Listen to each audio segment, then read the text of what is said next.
Shavua Tov. It is Monday morning, the third day of the month of Menachem Av, and we are in the midst of our limud of Pesachim. We are on Daf Hey Amud Aleph, and the Gemara was discussing with us the halachas of Erev Pesach, trying to figure out where we learn what we know from the halachas of Erev Pesach, that halfway through the day there's an Isur Chametz that kicks in, and we're at the bottom of Daf Hey Amud Aleph, where the Gemara had told us, just to review very quickly, that Rabbi Akiva told us, Rabbi Akiva Omer Ein Lo Tzarich. We didn't need the limud of Rabbi Ishmael, Harehu Omer, because the pasuk says, Ach b'yom harishon tashbisu sa'arim v'ateichem. On the first day, you are going to stop, you're going to cease from having any leaven and yeast in your home. So the pasuk also says, Kol malacha lo yisasu, you're not going to do any malacha. And says Rabbi Akiva, Matzinu lev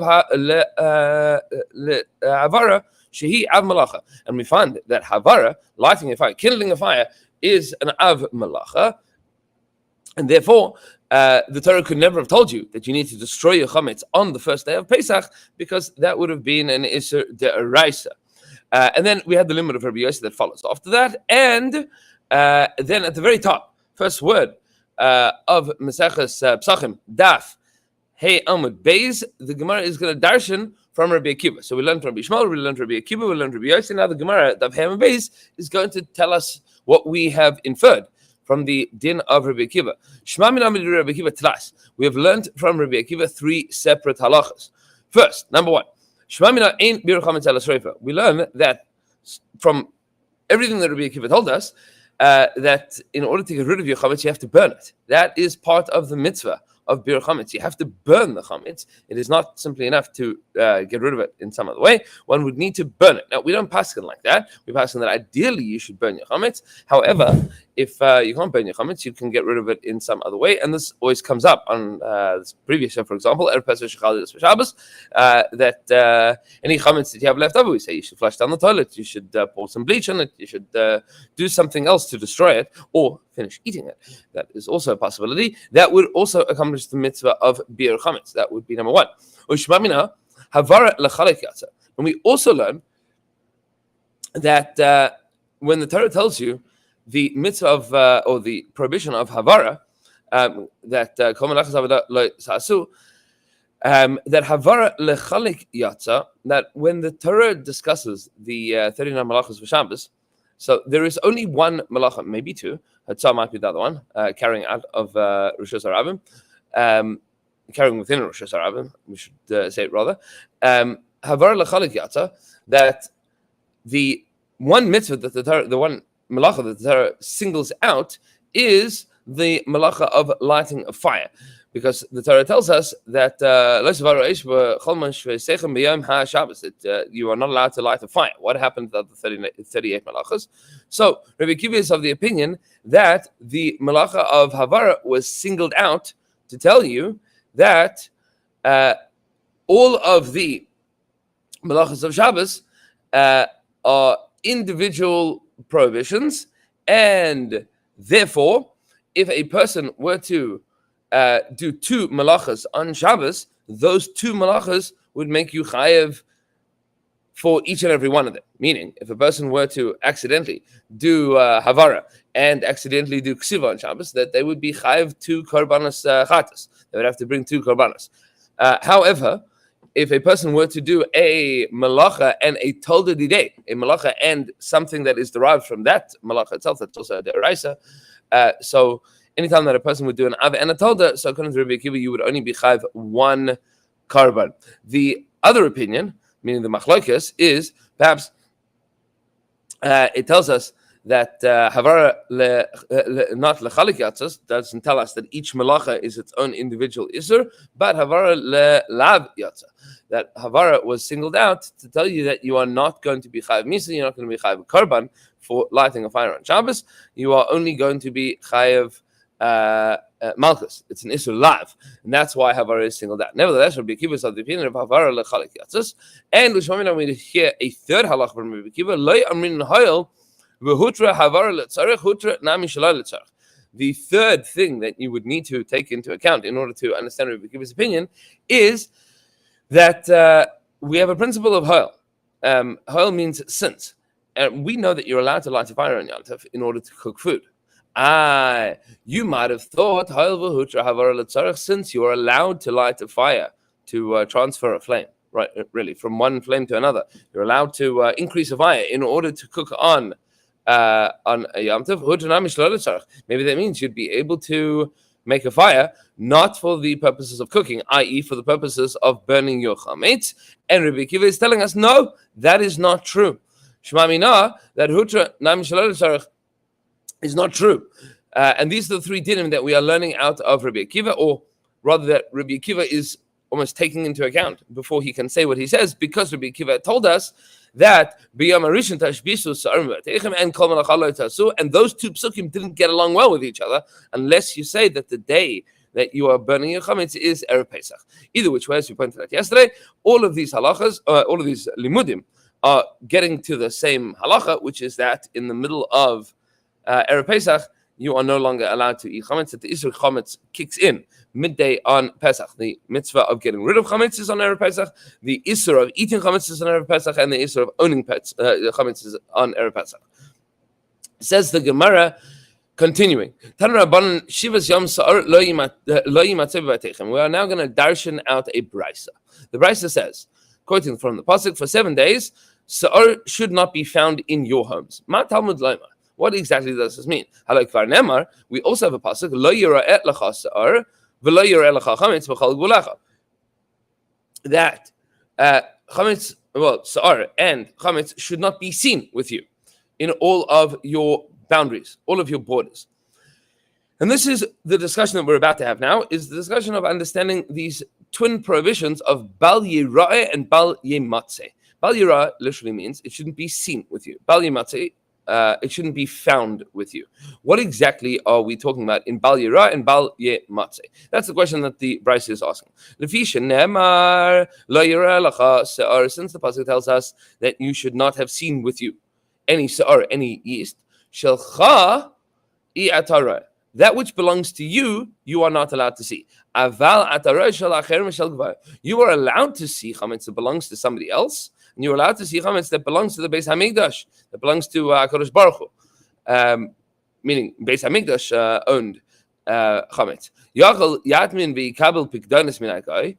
Maybe you would think that you are allowed to hide away, squirrel away, and be mekabel pikdonis and take on a deposit, a security, pikadon mina hagoy, from a non-Jew that you would be responsible for. Keep that in mind. Talmud Lomar, the pasuk says, Lo yimatzeh, it should not be found with you. That's the limit that the Gemara has. There is a misnomer that people have, the Bryce says. There's a misnomer that people have, which is that the prohibition of Bal Yira'eh means one is not allowed to see chametz. That's not true. The Bryce is telling us that Lo Yira'eh lecha Sa'ar means you are not allowed to see chametz that belongs to you, but you are allowed to see chametz that belongs to a guy. What you are not allowed to do is to have chametz of a guy that you don't own in your possession, that you are responsible for. And we're going to see how all of this is derived and learned out in a moment. Says the Gemara as follows. It says the Bryce as follows. I only know that this is true so far, with regards to a guy, with regards to a non-Jew, that you have not conquered, meaning is not under your jurisdiction, not under your control. And he's not living with you in your chatzar. Meaning, I only know, and we'll see exactly what we only know. The flip side of that is a guy that you have conquered. How do I know that this din is true with regards to a guy that lives in your courtyard, that you have conquered? Meaning, one of the 7 nations of Canaan that ostensibly had surrendered and says, I'm not going to fight. I'm happy to pay taxes and to be part of the Jewish people, to keep the Sheva Mitzvahs B'nai Noach. He's allowed to eat chametz. So I only know this din, what we have said, and we're going to see which din we're talking about in Machlokes in a few moments.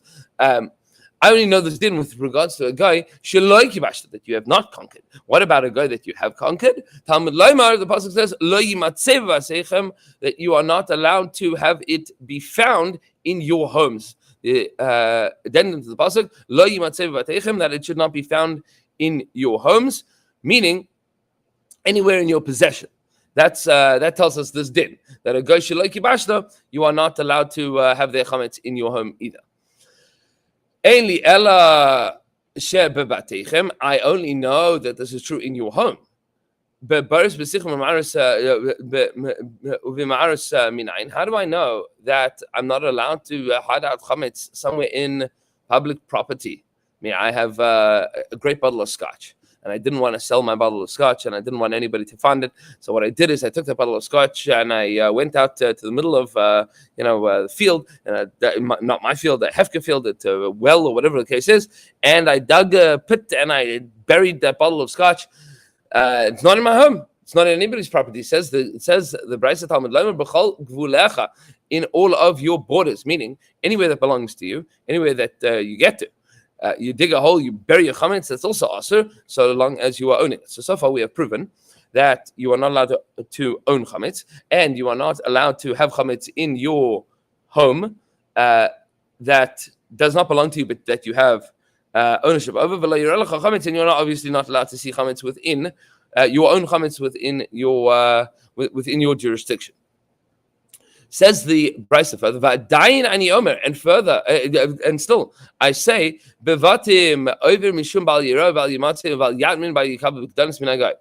in your homes, I know that there is a prohibition of bal yira and bal yimatze, and not hiding, not burying and hiding chametz, and not taking pikdonos, a security deposit from a non-Jew. I know all of that's true in your home. Bigvulin, what about in the rest of Eretz Yisrael? Or the rest of the world, that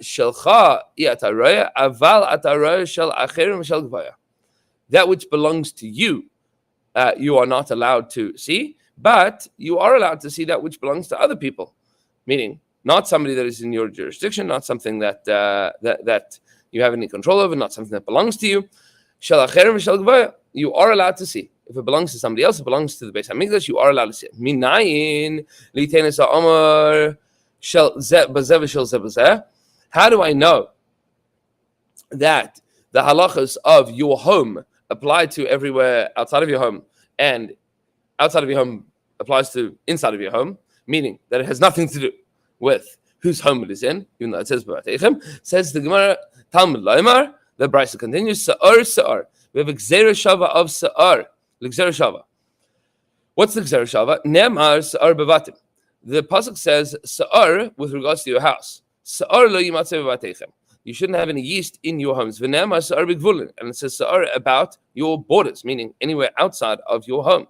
Lo yira'eh lecha sa'ar. You should not see sa'ar. So we have lo yimatzeh and lo yira'eh, both with regards to sa'ar. Ma sa'ar ha'amar b'vatim over mishum bal yira'eh bal yimatzeh.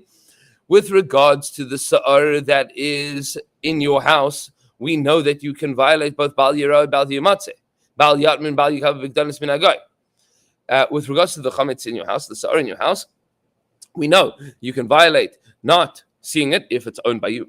Bal Yimatze, and not having it found by you if it's not owned by you, but you have jurisdiction over it. Uval Yatmin, and that you're not allowed to hide it, even if it is not in your house. Uval Yikav, Vigdanis Min Agai, and you are not allowed to take it as a security deposit from a non-Jew. And so too the sa'ar that is anywhere, all of the same halachas apply, meaning it doesn't make a difference where it is. All of the halachas of chametz and sa'ar apply. It has nothing to do with whether it is in your house or not in your house. Says the Brisa further, with regards to the sa'ar that is out in the fields, out anywhere in the borders, that which belongs to you, you are not allowed to see. But you are allowed to see things that belong to somebody else. You are allowed to see chametz that belongs to a non-Jew or to the Beis Hamikdash.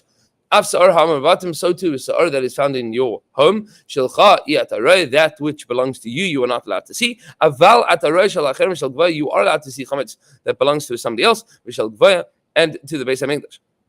And this is incredibly important. It comes up halacha l'maaseh on both sides of it. If a person is on Chol Hamoed Pesach going for a trip somewhere or another, and you sitting out, I don't know, in the middle of a theme park, and you have your matzah in your in your Ziploc bags, and you see that there's a non-Jewish family sitting at the table next to you, and they are eating sandwiches, they're eating chametz. So you turn to your kids and you say, no, Bal Yirah, you're not allowed to see the chametz. Of course you can see that chametz because it doesn't belong to you. Doesn't belong to you. And that is true both in your house and outside of your house. If it belongs to somebody else, no problem. No problem. The same is true inside of your house. You have a non-Jewish housekeeper that is coming. Advisable for her to not bring her sandwich into your house, but she's sitting in your backyard and she is having her sandwich for lunch, and she's saying, I'm going to be very careful not to bring any of this inside. I was involved in the cleaning. I'm going to make sure that none of this gets inside, but I'm having my sandwich outside in my Ziploc bag, making sure that there's no crumbs. This chametz on my property. Chametz on my property, what am I going to do about it? No problem, because we know that Bal Yirah Bal Matzeh is a din of ownership and a din of control, whether it is in Gvulin or it is in your home. Both of those things are true. Amud.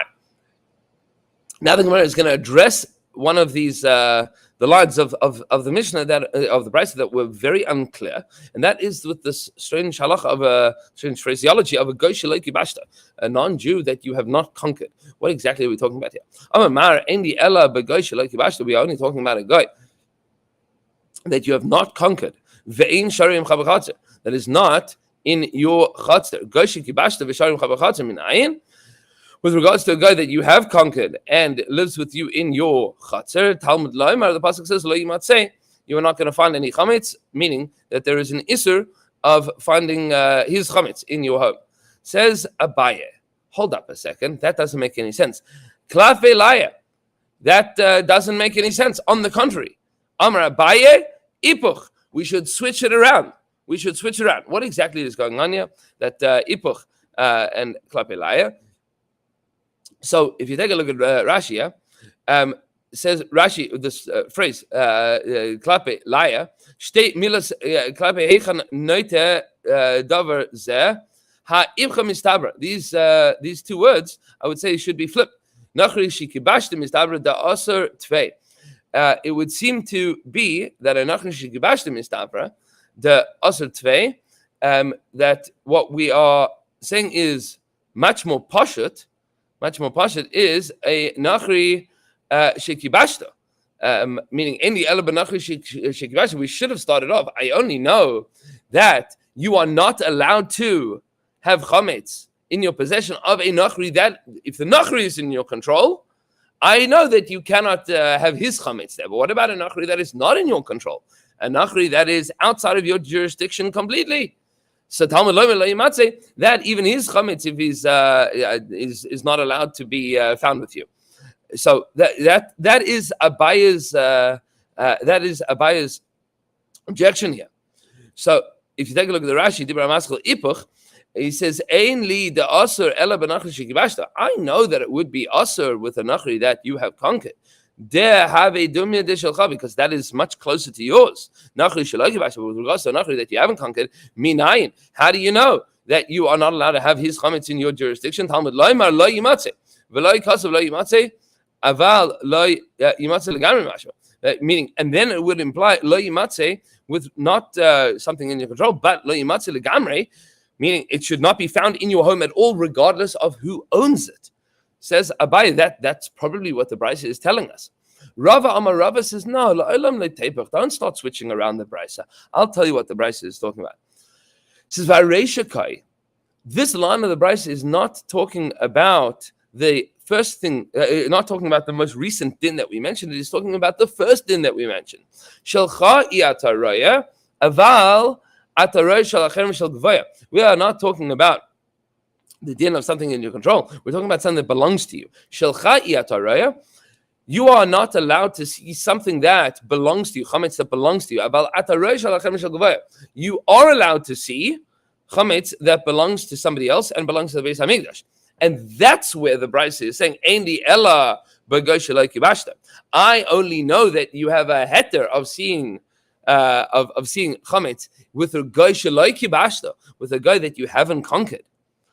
Aval sharim chabachatzer, but with regards to a guy that is living in your chatzer, guy vein sharim chabachatzer, a guy shekibashta v'sharim chabachatzer. Minayin, how do I know that you are allowed to see the chametz of a guy shekibashta that you have conquered v'sharim chabachatzer and lives in the chatzer with you?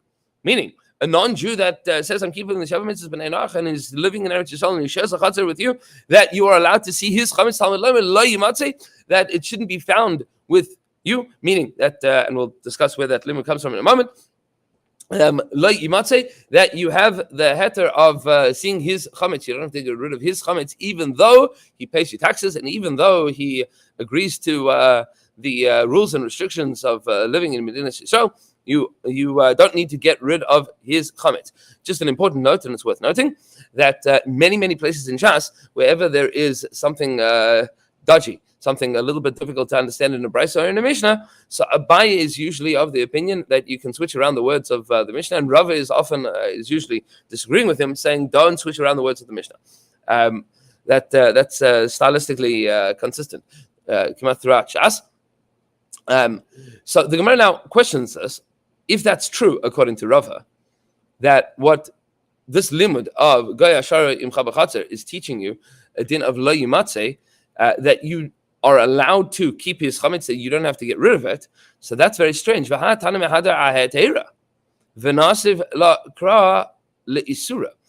that's true, then what the Tana is teaching you is a heter, that you are allowed to keep that chametz, v'nasiv la krat li isura, and yet brings a pasuk that gives you a law, that gives you an isur. Lo yimatzeh, don't have it found with you, teaches you that you can do something? That doesn't make any sense. So says the Gemara, no, what Rabbi is telling you is not the lo yimatzeh, but the last word of that phrase. Lo yimatzeh lecha, mishum shenemar lecha trezimni.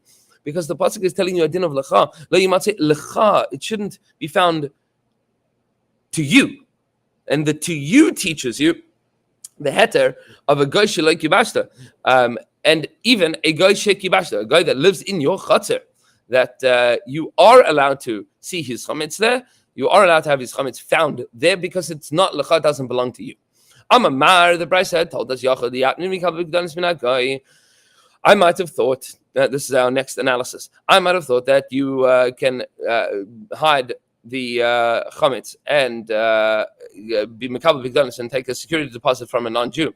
Talmud Loimar, the pasuk says, Lo yimatzeh, it should not be found. Ha amarta reisha, shelcha yitarev v'alatar roshel achem shel gvoya. We've already learned this. Meaning, we already learned that which belongs to you, you are not allowed to see, but you are allowed to see something that belongs to you, something that belongs to somebody else. So how does that make any sense? I should be able to take some pikodin that belongs to a non-Jew, it doesn't belong to me. I'm not seeing something that belongs to me, I'm seeing something that belongs to him. It's in my house. Says the Gemara, Loi kasha, had the kabel alei achrayis, had the loi kabel alei achrayis. There is no inconsistency in the Brisa, no difficulty in the Brisa. It depends on whether or not you have responsibility for it. A non-Jew that shows up and says, hey, I'm leaving this bottle of scotch here.